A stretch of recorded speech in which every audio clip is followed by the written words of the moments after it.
Actually, we gilded inside the cracks of this one, inside the kind of fissures on the planter box. This is a variegated gold leaf. My idea for that was, when you break open a precious stone, you get the gem inside.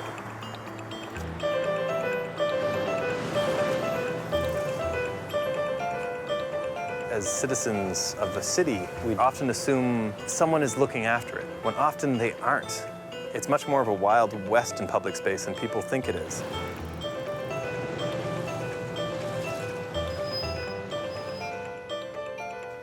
That it becomes this very anonymous individual working within the city, so that it becomes, I guess, a gift to the city. And it's not so much about the persona or the individual who's doing it, it's very much about urban design.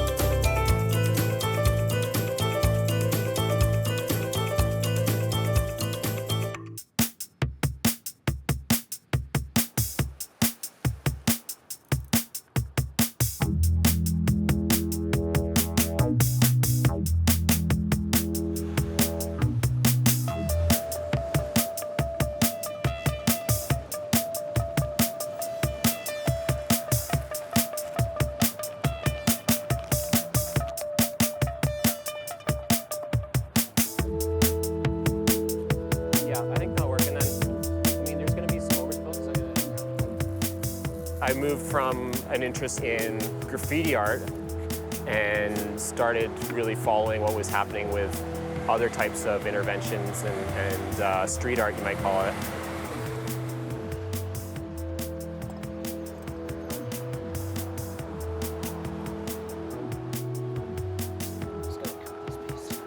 My passion for it just increased, and I've kept going since then.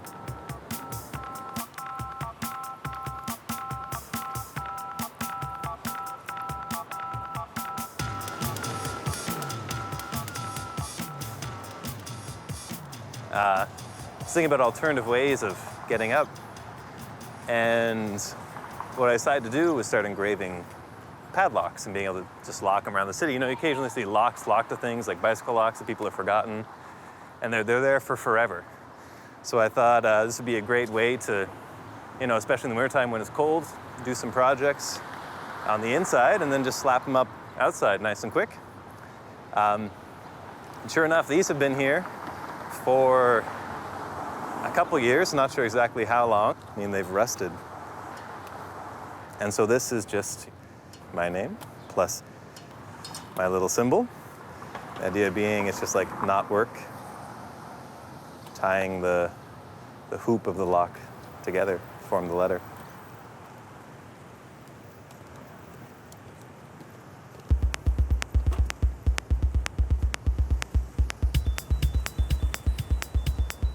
Of course, street art came out of graffiti, and graffiti used to be, in the very early days, kids, writing their name, and when they got to a certain age, they actually passed that name on to someone else. So you'd have the next generation. It's kind of like skateboarding. It's a recreational sport. It's an activity.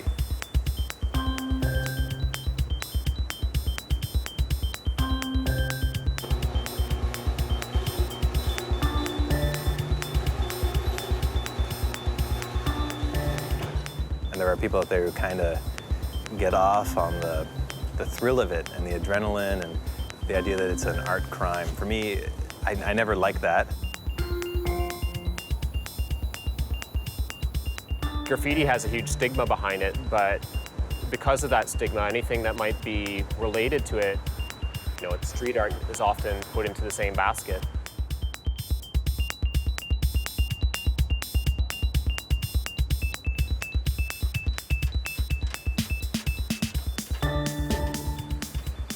The great thing about working outdoors is that it's always hungry. There's no end to it.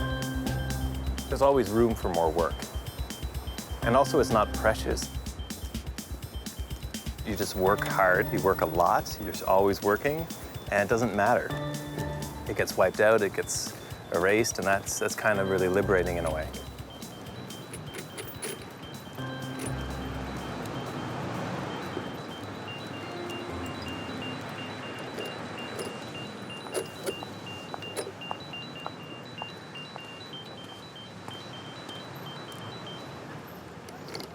Ah, it's just a decoration. It's a tomato plant. The reward is so much higher, and especially for a young artist, what you really want more than anything else is just that audience.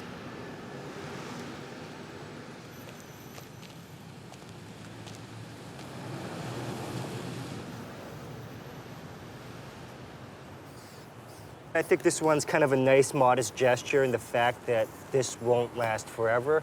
It'll probably wash out in the rain. But I kind of like that idea, like these natural urban interventions, that they're just these small, kind of like acupunctural insertions in the city.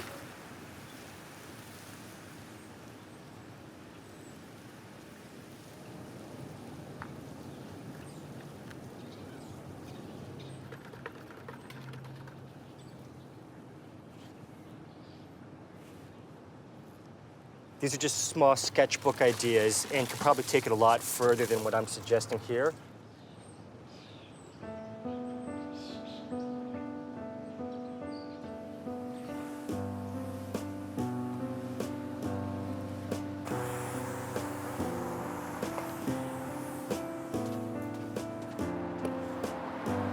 Find inspiration everywhere, really. A lot of it, because I'm interested in public space, comes from my lived environment, from the city itself, where wherever I'm traveling, I'm always keeping my eyes open.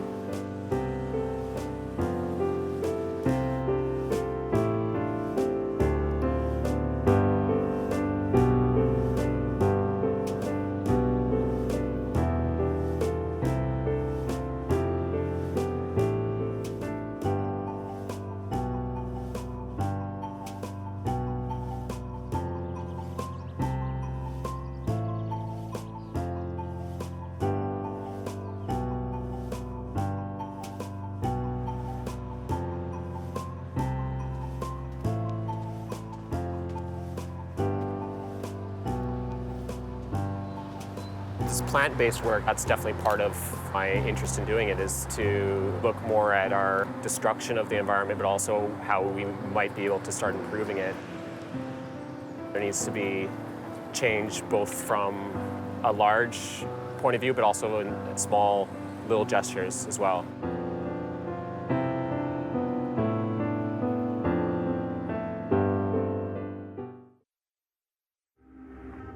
But when they reveal to us all the doubts, all the maybe psychological fragilities, all the angers, we get frightened and we cut off. In so many ways, we're just a lonely people. There's a lot of disconnect in modern cities. It's sort of a mollification of public space, you know? You're allowed to come as long as you're there to spend money. You shouldn't really loiter too long, and this line between private and public is really getting blurred much more towards the private. This is your city, but it's not really. You're just a tenant here.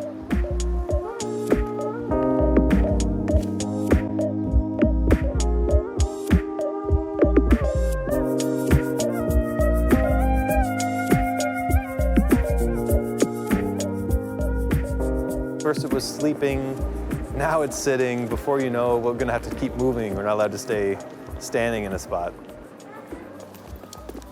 You just need to kind of go out there and almost take ownership of the city, because I don't think a lot of people actually do that. You go from point A to point B when you go through an urban environment without almost caring about what's happening out there or who's taking responsibility for that object.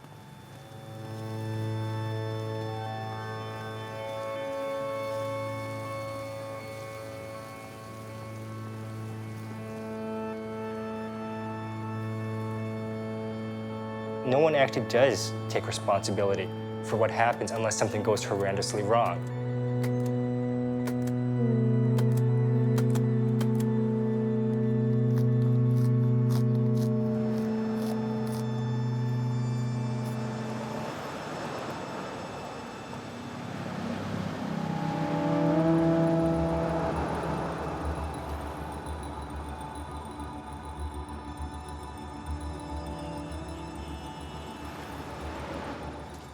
So this is the, I guess, the third day that they've been up. You can see our cuts a little bit, but the grass is doing really well. The rain probably helped quite a bit, actually. Okay, so this one's looking a little bit rough, but not too bad. Just patch that up. There's a lot of room for more citizen participation and more engagement in the city, more active interaction with your own environment. You know, it's not just the corporate voice that you're hearing or the government voice or the lowest common denominator. You know, it's a mix of everybody who lives in a space.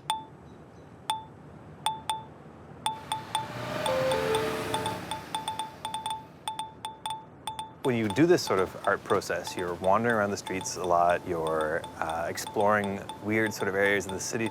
Without changing a thing, the whole city is reimagined as like a playground. And you really get to know the city.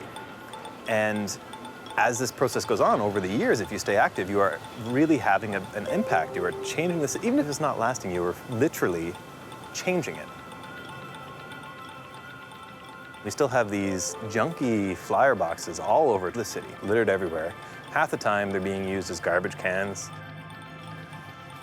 Apparently the way this industry works is they work off of advertising revenue.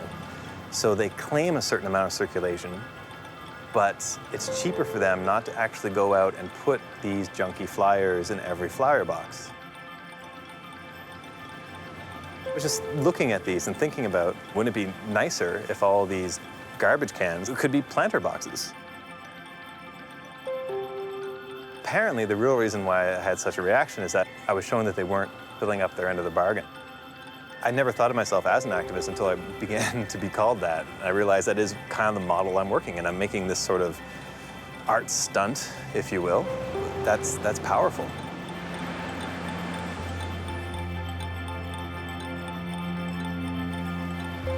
Advertising is the major medium of communication outdoors, but at the end of the day, it's only meant to sell something. It's everywhere, and they are making a profit off of our spaces. The problem with public advertising, most of the time, is that it just takes, it doesn't give. We do have more of a backlash where people want to see the other side of things. That's one of the great roles that street art plays. You just need the chutzpah to go do it.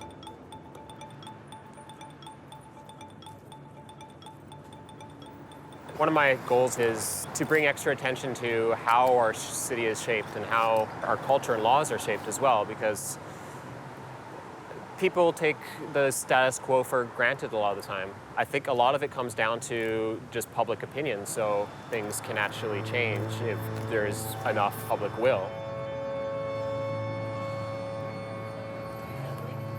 I know, maybe it happens, fair enough.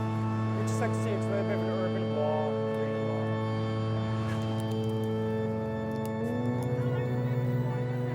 Pardon? Oh. Yeah, I totally come by every single other day, just give them a sprinkle of water. And if you're willing to do that yourself, that'd be awesome. I don't think they'll die.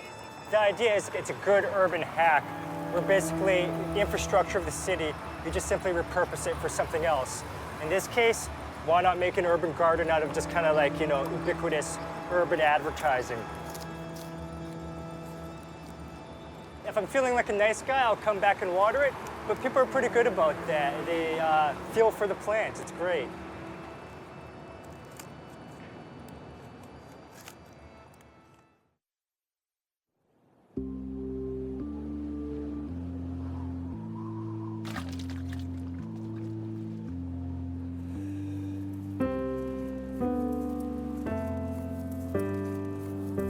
So that's C-H-I.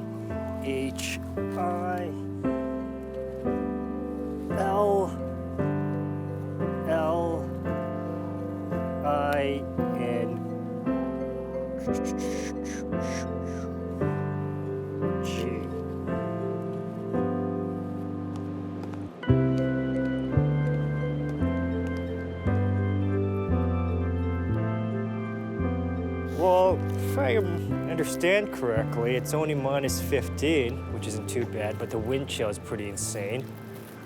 But that should do nicely for these guys, me being the always optimist, that they'll freeze up quite nicely. Gotta love winter.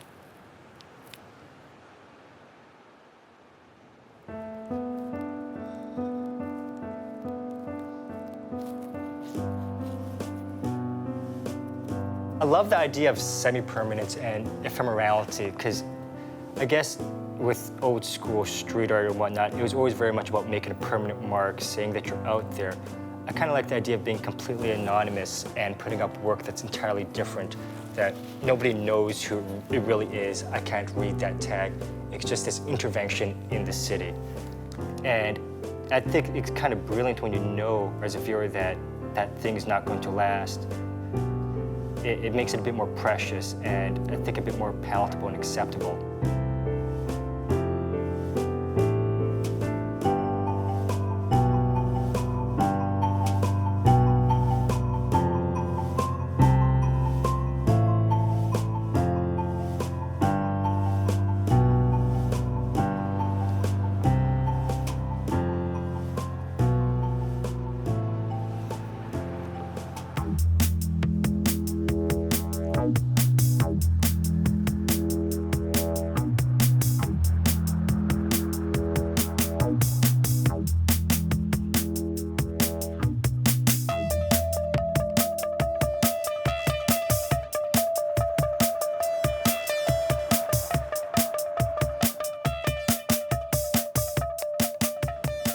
There's so many issues around public space. It's not a neutral blank canvas. There is nowhere in this city that is neutral. When you make a piece or put it up, it's political.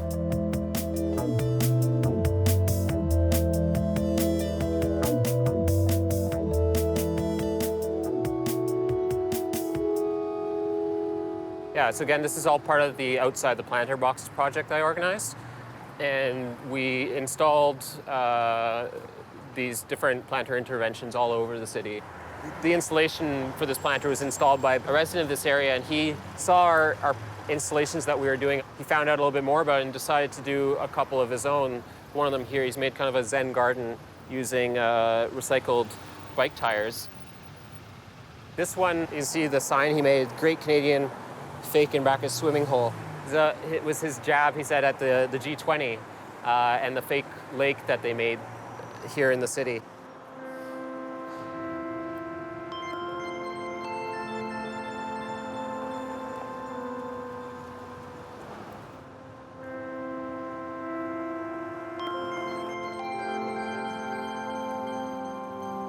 So this planter, the art was made by Karen Abel. It was just full of garbage. She took out all these beer containers. She brought them home and folded them into these origami flowers.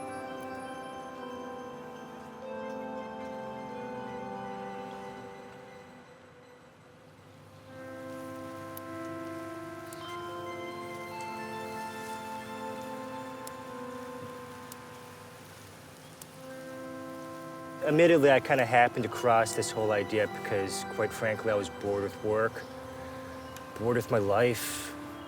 And that's nobody else's problem but mine.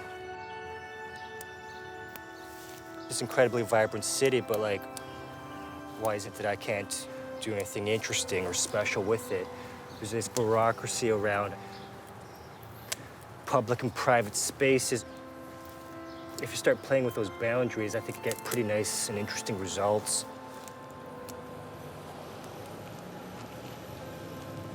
And quite frankly, a lot of this work wouldn't hold up in the gallery in any sense. But once you put it out in the city, it has that much more of a visceral grit.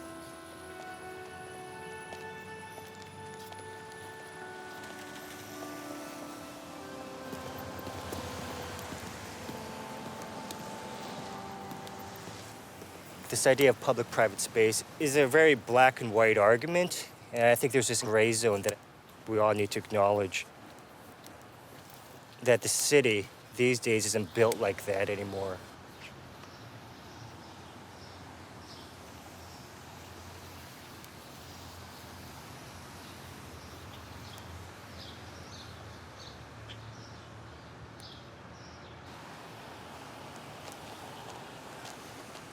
I was thinking while I was doing this, I might as well do just like a giant like image of a lion with these dandelions. So it's like this play on words or something. But that's definitely something to do next time. Again, these are urban sketches. While I'm doing it, I'm thinking about how I can expand the idea and what these can become.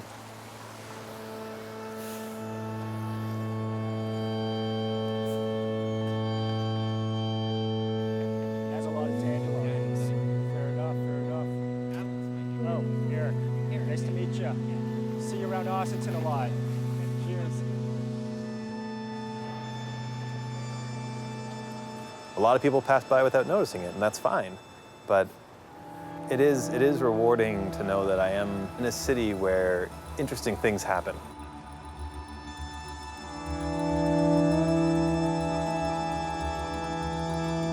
It's a sign of life in a city when there's a lot of creativity being expressed.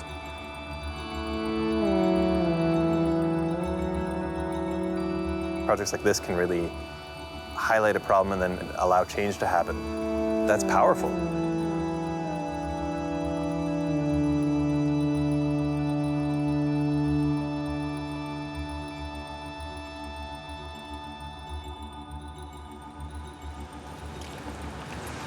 I think it is important as a reminder just how complex and crazy and wonderful cities are.